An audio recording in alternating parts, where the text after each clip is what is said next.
చాలా సీరియస్ విషయం అవుతుంది. చంద్రబాబు నాయుడు గారి కేసులకు సంబంధించి స్టేటస్ రిపోర్టు ఎలా ఉందనేది ఒకసారి స్క్రీన్ పైన చూద్దాం. చాలా సీరియస్ విషయం, ఇట్లాంటివి మనం మాట్లాడుకోవాల్సిన అవసరం ఉంది. ఒకసారి ఆ స్టేటస్ రిపోర్ట్ చూపించండి. చంద్రబాబు నాయుడు గారి కేసులు ఏమేమి ఉన్నాయి? అసైన్ ల్యాండ్ కేసు, అలాగే AP fibre net case, skill development case, inner ring road case, liquor case, ఇలా 6 కేసుల వరకు ఉన్నాయి. వీటి పరిస్థితి ఒక్కసారి మనం స్క్రీన్ పైన చూద్దాం. చూడండి, స్క్రీన్ పైన మనం చూస్తున్నాం కదా. ఈ కేసులన్నింటికి సంబంధించి 14/2020 ఇది assign land case. Final report filed as closed as mistake of fact కింద ఈ కేసు క్లోజ్ చేసేసాం అన్నారు. అట్లా అన్నిటికీ అదే కనిపిస్తున్నారు. Final report filed and closed as mistake of fact 25/11/2025. ఈ కేసులకు సంబంధించినటువంటి డాక్యుమెంట్స్ ఇవ్వమని ఏసీబీ కోర్టుకు వెళితే కోర్టు ఏం చేసిందో అన్ని కేసులకు సంబంధించి మీరు క్లియర్గా చూడొచ్చు. ఒక కేసుకు సంబంధించి చదివి వినిపిస్తా. Copy application filed by D Suvarnaraju as third party. The certified copy of FIR granted other documents is concerned hereby rejected. అన్ని కేసులకు సంబంధించి ఏ కేసుకు సంబంధించిందని చూసినా మీరు థర్డ్ పార్టీ కాబట్టి మీకు ఆ కాపీస్ ఏవి కూడా, డాక్యుమెంట్స్ ఏవి కూడా ఇవ్వమని చెప్పారు. ఇప్పుడు ఆయన హైకోర్టును ఆశ్రయించారు. మరి హైకోర్టు ఏం చెబుతుందో చూద్దాం. రామ్నాథ్ గారు, చంద్రబాబు నాయుడు గారి కేసులకు సంబంధించి కేసులన్నీ 1 by 1 క్లోజ్ అయిపోతూ వెళ్ళిపోతున్నాయి. రేపో మాపో స్కిల్ డెవలప్మెంట్ కేసు కూడా క్లోజ్ కాబోతోంది. ఈ ఫైల్స్ ఇవ్వడానికి, ఈ డాక్యుమెంట్స్ ఇవ్వడానికి ఏసీబీ కోర్టు నిరాకరిస్తోంది. ఎందుకు క్లోజ్ అయింది అవి చూసుకోవాలి కదా. అవి కూడా ఇవ్వకుండా పబ్లిక్ డొమైన్లో ఉండాల్సినవి ఇవన్నీ కూడా ఒకసారి బయటకు వచ్చిన తర్వాత పబ్లిక్ అందుబాటులో ఉండాల్సినవి. ఇదే విషయాన్ని హైకోర్టుకు కూడా సువర్ణరాజు విన్నవించారు. ఈ విధంగా క్లోజ్ చేసుకుంటూ పోతే ఎలాంటి సిగ్నల్, ఎలాంటి ఇండికేషన్ చంద్రబాబు ఇవ్వాలనుకుంటున్నారు? ఒక అధికారం చేతిలో ఉంటే కేసులు క్లోజ్ చేయించుకునే విషయంలో పాయింట్ నెంబర్ 1. పాయింట్ నెంబర్ 2, ఇది మళ్ళీ రీఓపెన్ అయితే ఆయన పరిస్థితి ఏంటి? ఈశ్వర్ గారు, భార్యాభర్తలకు సంబంధించిన వ్యవహారాల్లో కోర్టులో నడిచే వాదనలు, ఆ తీర్పులు కూడా పబ్లిక్ డొమైన్ లేక వస్తూ ఉన్నాయి. సూపర్.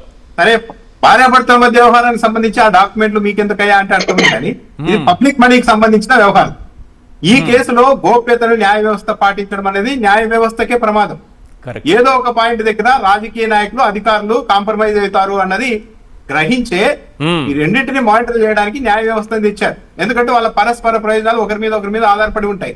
మంచి పోస్టింగ్ కావాలంటే ముఖ్యమంత్రి గారి మెప్పు కావాలి, అవతల వాళ్ళని వేధించాలంటే పోలీసుల సపోర్ట్ కావాలి రాజకీయ నాయకులకి. కాబట్టి వాళ్ళ ప్రయోజనాలు పరస్పరం ఉంటాయి కాబట్టి వాళ్ళు ఎక్కడో పాయింట్ దగ్గర కాంప్రమైజ్ అవుతారు. కానీ అలా కాంప్రమైజ్ అయ్యే పరిస్థితులు ఉన్నప్పుడు దాన్ని నిరోధించి ప్రజాధనాన్ని, వ్యవస్థని కాపాడాల్సిన బాధ్యత న్యాయ వ్యవస్థ మీద ఉంది. కానీ ఇక్కడ జరుగుతున్నది ఏంటంటే న్యాయ వ్యవస్థ ప్రశ్నించి ఉండాల్సి. సరే, మీరు ముఖ్యమంత్రిగా ఉన్నారు, మీ కింద సిఐడి పనిచేస్తోంది.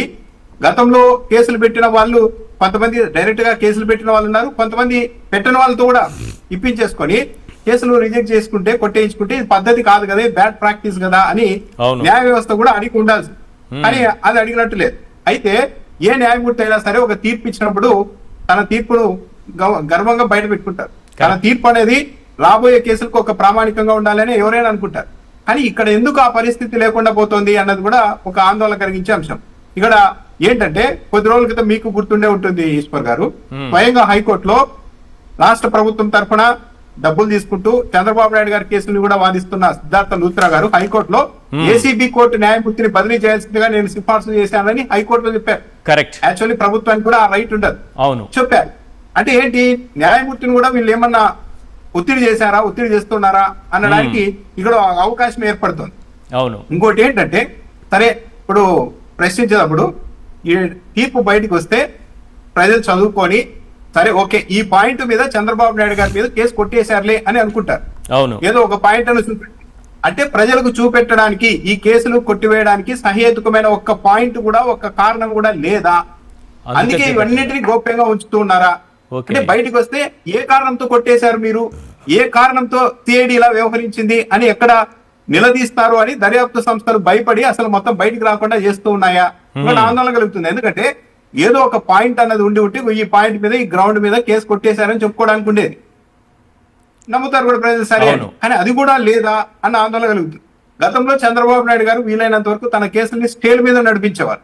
కానీ ఈసారి బహిరంగంగా అందరూ చూస్తూ ఉన్నా ఇదెక్కడ న్యాయము, మీరే ముఖ్యమంత్రిగా ఉన్నారు, సిఐడి మీ కింద ఉంది, ఇప్పుడు ఆ సంస్థలకు ఎండీలుగా ఉన్న వాళ్ళు ఇప్పుడు మీరు నియమించిన వాళ్ళే, మీరంతా కలిసి ఒకరికొకరు లేఖలు ఇప్పించేసుకొని కేసులు కొట్టించుకోవడం ఏంటి అని పబ్లిక్ అనుకుంటున్నారని తెలిసి కూడా చంద్రబాబు నాయుడు గారు ఇంత వేగంగా ఈ కేసును ముందుకెళ్తున్నారంటే ఈ కేసు ఇలాగే కొనసాగితే ఏదో ఒక రోజు తాను పవర్లో ఉన్నా లేకపోయినా ఏదో ఒక రోజు ఈ కేసు ప్రూవ్ అవుతుంది అప్పుడైనా ఇబ్బందులు వస్తాయని చంద్రబాబు నాయుడు గారు భావించే ఇలా ఒక విధమైన తెగింపు ధోరణితో ఎవరేమనుకున్నా పర్లేదు ఎవరు ఏమనుకుంటారన్నది మనకు ముఖ్యం కాదు, మనం ఈ కేసును కొట్టివేయించుకోవాలి అన్న దిశగా చంద్రబాబు నాయుడు గారు ముందుకు వెళ్తున్నారా?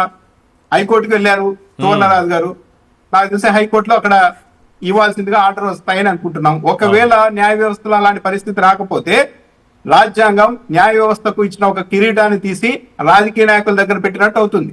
కరెక్ట్. చాలా ఘోరం కదా అండి ఇది ఈశ్వర్ గారు. ఇప్పుడు ముఖ్యమంత్రి గారు, దర్యాప్తు చేసే అధికారులు అందరూ వాళ్ళే, ప్రభుత్వంలోని వాళ్ళే, వాళ్ళు కాంప్రమైజ్ అయిపోయి మేము కాంప్రమైజ్ అయిపోయాం అక్కడ ఏం తప్పు లేదని మాకు తెలిసింది అన్నప్పుడు న్యాయస్థానాలు మీకు మీరు ఓకే అనుకుంటే ఎలా, ఎక్కడ తప్పు జరగలేదు చెప్పండి అని. ఇప్పుడు simple example, skill development case ఉంది, 3,300 కోట్ల రూపాయల ప్రాజెక్ట్ అన్నారు. మనం 10 పైసలు ఇస్తే 90 పైసలు సిమెన్స్ కంపెనీ పెడుతుంది అని ఫస్ట్ చెప్పారు. కానీ జర్మనీకి సంబంధించిన ఆ సిమెన్స్ సంస్థ ఏం చెప్పింది, అసలు మేము ఒప్పందం ఏం చేసుకోలేదు, మా పేరుతో ఎవరు చేసుకున్నారు, ఇది ఫేక్ ఒప్పందం అని చెప్పేసింది. అంటే అక్కడే ప్రూవ్ అయింది కదా నేరం జరిగిందని. మరి ఆ కేసును కూడా కొట్టివేయడానికి ఎలా సిద్ధపడుతూ ఉన్నారు? అందులో జిఎస్టీ అధికారులు పట్టుకున్నటువంటి కేసు ఇక్కడ స్కిల్ డెవలప్మెంట్ కార్పొరేషన్ మాజీ చైర్మన్ కి ఎండికి ఒక నోటీస్ పంపించి కేసు క్లోజ్ చేస్తున్నాం, మీకు ఏమైనా అభ్యంతరాలు ఉంటే చెప్పండి అని అడగడం అనేది ఎంతవరకు కరెక్ట్? ఇది నిలబడుతుందా రేపు హైకోర్టుకో సుప్రీంకోర్టుకో వెళ్తే? ఈ స్కిల్ డెవలప్మెంట్ కేసులో 3-4 అంశాలు, కీలకమైన అంశాలు ఉన్నాయి ఈశ్వర్ గారు. ఒకటి, ఆ సిమెన్స్ సంస్థ అనేది డమ్మీ సంస్థ అనేది అక్కడ ఒక నేరం, అక్కడే తెలిపోయింది ఏదో చేశారని. 2, ఈడీ కేసు నమోదు చేసి 4గురిని అరెస్ట్ చేసి వాళ్ళ ఆస్తుల్ని జప్తు చేసింది. 2018లోనే పూణేలో జిఎస్టీ అధికారులు ఇది స్కామ్ జరిగింది, ఇక్కడ నకిలీ ఇన్వాయిస్లు అన్ని పెట్టారని గుర్తించి రాష్ట్ర ప్రభుత్వానికి హెచ్చరిక పంపారు. అప్పటికీ స్పందించకపోతే ఒక అజ్ఞాత వ్యక్తి ఏసీబీకి ఇచ్చాడు ఆధారాలు మొత్తం. ఇదిగో మీ రాష్ట్ర ప్రభుత్వ ఖజానాన్ని కొల్లగొట్టడానికి స్కామ్ చేశారు, అలర్ట్ గా ఉండండి అని చెప్తే ఏసీబీ వాళ్ళు వెంటనే దిగి 1 వారం రోజులు విచారణ చేశారు. ఆ తర్వాత విచారణ ఆగిపోయింది. ఎందుకు ఆగిపోయింది అంటే ఇక్కడ కనపడుతోంది కదా, ఈడీ రంగం ప్రవేశం చేసింది, సిమెన్స్ సంస్థ మాకు సంబంధం లేదని చెప్పింది, ఏసీబీ వారం పాటు దర్యాప్తు చేసింది, పూణేలో జిఎస్టీ అధికారులు ఇది ఏదో పొరపాటు జరిగింది, స్కామ్ జరిగిందని నిర్ధారించారు. ఇన్ని ఆధారాలు ఉంటే ఆ కేసును కూడా కొట్టివేయడానికి రెడీ అవుతూ ఉన్నారంటే ఇంకేమనాలి దీని మీద? రైట్. ఎస్ శివశంకర్ గారు, సుప్రీంకోర్టు ఆ మధ్యకాలంలో ఒక తీర్పు చెప్పింది రాజకీయ నాయకులకు సంబంధించి, అవినీతి కేసులకు సంబంధించి కింది కోర్టుల్లో కేసులు క్లోజ్ చేయించుకుంటే దాన్ని హైకోర్టు మళ్ళీ రివ్యూ చేయాల్సి ఉంటుంది, హైకోర్టుకు మాత్రమే ఇది ఉంటుంది ఆ హక్కు అన్నట్టుగా, హైకోర్టు మాత్రమే ఆ స్థాయి కలిగి ఉంటుంది అని చెప్పింది. లేకపోతే సుప్రీంకోర్టుకు కూడా వెళ్ళచ్చు, ఎందుకంటే తీర్పిచ్చింది కాబట్టి.